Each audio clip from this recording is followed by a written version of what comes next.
Rais wa Marekani Donald Trump alilazimika kuondolewa kwa haraka katika hafla ya White House Correspondents' Dinner baada ya kusikika milio ya risasi karibu na eneo la tukio, hali iliyosababisha taharuki miongoni mwa wageni na waandalizi.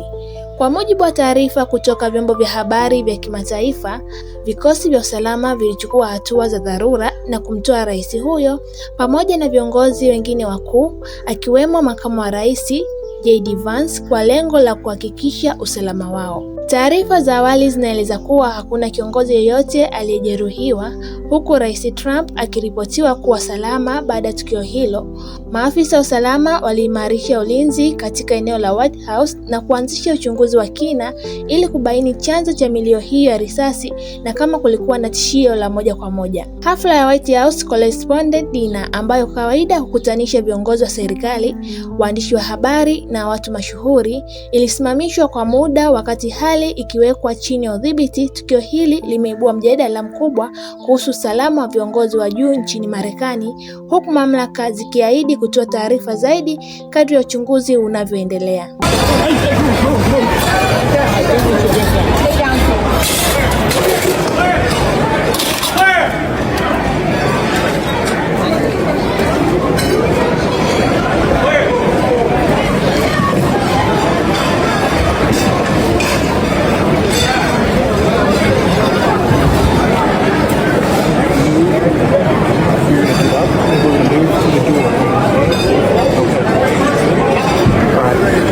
Katie, do you have all your stuff? Yeah, I'm fine.